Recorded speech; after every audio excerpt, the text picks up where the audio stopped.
അതായത് 3 തരത്തിൽ നടപടിയെടുത്തു. എന്നിട്ട് ഞങ്ങളെ ധാർമ്മികതയുടെ ക്ലാസ് പഠിപ്പിക്കാൻ വരുന്ന ഈ പീഡനം അളക്കുന്ന മെഷീനുള്ള പാർട്ടിക്കാരുടെ അടുത്ത് അവരുടെ ധാർമ്മികതയുടെ ക്ലാസ് കേട്ട് ഞങ്ങൾ ഇരിക്കണം. അത് നടക്കില്ല എന്നുള്ളതാണ്.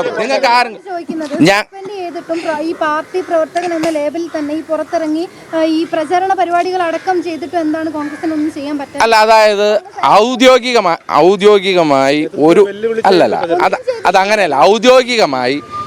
ഔദ്യോഗികമായി ഒരു കമ്മിറ്റി വിളിച്ച യോഗത്തിൽ പങ്കെടുക്കുകയോ അല്ലെങ്കിൽ ഒരു ഉദ്ഘാടനം ചെയ്യുകയോ അങ്ങനെയൊന്നും ശ്രീ രാഹുൽ മാങ്കുട്ടത്തിൻ്റെ ഭാഗത്തുനിന്ന് ഉണ്ടായില്ല. പ്രാദേശികമായി പാലക്കാട് ഇപ്പോൾ അയാളുമായി വ്യക്തിപരമായ ബന്ധമുണ്ടായിരുന്ന ആളുകൾ ചില പരിപാടികളിൽ അയാളെ വിളിച്ചിട്ടുണ്ട്. ആ പരിപാടികൾ വിളിച്ചപ്പോഴൊക്കെ തന്നെ കോൺഗ്രസ് നേതൃത്വത്തിൻ്റെ നിലപാട് വ്യക്തമാക്കിയതാണ്. എന്ന് പറഞ്ഞാൽ ഞങ്ങൾ ഒരാളെ പുറത്താക്കിയതാണ്. ആ പുറത്താക്കിയ നടപടിയിൽ നിന്നും പിന്നോട്ട് പോയിട്ടില്ല. അതുകൊണ്ട് തന്നെ ഔദ്യോഗികമായ ഒഫീഷ്യൽ പരിപാടികളിലൊന്നും പങ്കെടുപ്പിക്കാൻ സാധിക്കില്ല എന്നുള്ള KPCCയുടെ നിലപാട് വളരെ കൃത്യമായി പറഞ്ഞതാണ്. അപ്പം ഞങ്ങളൊരു പാർട്ടി എന്നുള്ള നിലയിൽ ഞങ്ങൾ എടുക്കാവുന്ന നടപടിക്രമങ്ങൾ മുഴുവൻ എടുത്തിട്ടുണ്ട്. നിങ്ങൾ ഈ ഞാൻ ഇപ്പോഴും ചോദിക്കുന്നു, ഈ നിമിഷവും ചോദിക്കുന്നു, നിങ്ങൾ ഇവിടെ നിന്ന് പറയുന്നുണ്ട് മുകേഷ് രാജിവെക്കണമെന്നുള്ളത്. നിങ്ങൾ എന്തുകൊണ്ടാണ് ഇത് ഗോവിന്ദൻ മാസ്റ്ററോട് ചോദിക്കാത്തത്? നിങ്ങൾ എന്തുകൊണ്ടാണ് ഇത് ഈ കോഴിക്കോട് ജില്ലക്കാരനുള്ള വസീഫ് DYFIയുടെ നേതാവ്? അല്ല ഞാൻ പറയട്ടെ അല്ല അങ്ങനെയാണോ? അല്ല ഒരു സെക്കൻഡ് ഗോവിന്ദ മാഷ് പാർട്ടിയിൽ നിന്ന് പുറത്താക്കിയിട്ടുണ്ടോ? അല്ലെങ്കിൽ പാർട്ടിയിൽ നിന്ന് സസ്പെൻഡ് ചെയ്തിട്ടുണ്ടോ? അല്ല ഞാൻ പറയട്ടെ, എന്താണ് പാർലമെന്ററി പാർട്ടിയുടെ മെമ്പറാണോ? Parliamentary party മെമ്പറാണോ? ഒരു സെക്കൻഡ് ശരി, ഞാൻ പറയാം. അതായത് LDFന്റെ പാർലമെന്ററി പാർട്ടി ബോർഡ് മെമ്പറാണോ മുകേഷ്? അതെ. അവിടെ നിന്ന് പുറത്താക്കിയിട്ടുണ്ടോ? ഇല്ല. അപ്പൊ അല്ല, ഞങ്ങൾ പാർട്ടിയിൽ നിന്ന് സസ്പെൻഡ് ചെയ്തില്ലേ? ഞങ്ങൾ യൂത്ത് കോൺഗ്രസിന്റെ പ്രസിഡന്റ് സ്ഥാനത്ത് നിന്ന് മാറ്റിയില്ലേ? ഇതെന്താണ് നിങ്ങൾ?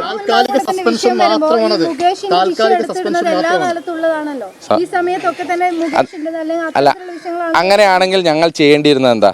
മുകേഷിന്റെ വിഷയത്തിൽ പാർലമെന്ററി പാർട്ടിയിൽ നിന്ന് സസ്പെൻഡ് ചെയ്തിട്ടില്ല, പാർട്ടി നടപടി എടുത്തിട്ടില്ല. ഞങ്ങൾക്ക് ആ വിഷയം എടുത്തിടണമെന്നുണ്ടെങ്കിൽ ഞങ്ങളും അതേ പ്രവൃത്തി തന്നെയല്ലായിരുന്നു ചെയ്യേണ്ടത്. പക്ഷെ ഞങ്ങൾ അതല്ലല്ലോ ചെയ്തത്.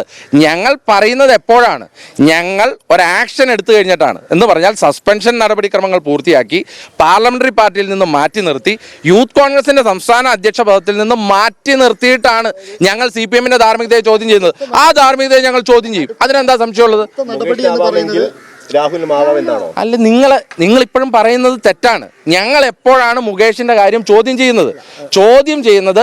ഞങ്ങൾ ഒരു വ്യക്തിക്കെതിരെ 3 തരത്തിൽ നടപടി എടുത്തതിന് ശേഷമാണ് മുകേഷിന്റെ കാര്യത്തിൽ CPM ധാർമ്മികത പുലർത്തിയിട്ടില്ല എന്ന് പറയുന്നത്. അതിന്റെ ധാർമ്മികതമായ എല്ലാവിധ അവകാശങ്ങളും ഞങ്ങൾക്ക് ഉണ്ടെന്ന്. ഞങ്ങൾ ഒരു പാർട്ടിയുടെ MLAക്കെതിരെ എടുക്കാൻ പറ്റുന്ന എല്ലാ നടപടിക്രമങ്ങളും എടുത്തു. അതായത് 3 തരത്തിൽ നടപടിയെടുത്തു. എന്നിട്ട് ഞങ്ങളെ ധാർമ്മികതയുടെ ക്ലാസ് പഠിപ്പിക്കാൻ വരുന്ന ഈ പീഡനം അളക്കുന്ന മെഷീനുള്ള പാർട്ടിക്കാരുടെ അടുത്ത് അവരുടെ ധാർമ്മികതയുടെ ക്ലാസ് കേട്ട് ഞങ്ങൾ ഇരിക്കണം. അത് നടക്കില്ല എന്നുള്ളതാണ്. അങ്ങനെയല്ല, അങ്ങനെയും ഞാൻ പറഞ്ഞിട്ടില്ല. ഞാൻ പറഞ്ഞത് എന്താണ്? ഇന്ന് മുൻകൂർ ജാമ്യാപേക്ഷ പരിഗണിക്കുന്നു. 2ാമത്തെ പരാതി ഞങ്ങൾ DGPക്ക് കൈമാറി. ഈ 2 വിഷയത്തിലും പോലീസും കോടതിയും എന്താണോ നടപടി എടുക്കുന്നത് അതിനനുസരിച്ച് അടുത്ത ഘട്ട നടപടി ഉണ്ടാകും. എന്താ സംശയം? അതിനകത്ത് വേറെ വല്ലതും പറയാനുണ്ടോ? ഇത്ര ക്ലാരിറ്റി ഉള്ളൊരു ഞാനൊരു കാര്യം ചോദിച്ചോട്ടെ, ഇത്ര ക്ലാരിറ്റിയോടുകൂടി ഒരു നിലപാട് കേരളത്തിലെ ഏത് രാഷ്ട്രീയ പാർട്ടി പറഞ്ഞിട്ടുണ്ട് ഈ വിഷയത്തിൽ? ഒരു സ്ത്രീ വിഷയത്തിലാവട്ടെ, അഴിമതി വിഷയത്തിലാകട്ടെ, ഇത്ര ക്ലാരിറ്റിയോടുകൂടി വേറെ ആർക്ക് സംസാരിക്കാൻ പറ്റിയിട്ടുണ്ട്? BJPക്ക് സംസാരിക്കാൻ പറ്റിയിട്ടുണ്ടോ? ഇല്ലെങ്കിൽ CPMന് സംസാരിക്കാൻ പറ്റിയിട്ടുണ്ടോ? അപ്പം നിങ്ങൾ ഇതുകൂടി ചോദ്യം ചെയ്യണം എന്നുള്ളതാണ്. ഞങ്ങൾക്ക് നിങ്ങൾ എത്ര ചോദ്യം ചോദിച്ചാലും ഈ വിഷയത്തിൽ ചോദിച്ചാലും ഞങ്ങൾക്ക് വ്യക്തമായ ഉത്തരവുണ്ട്.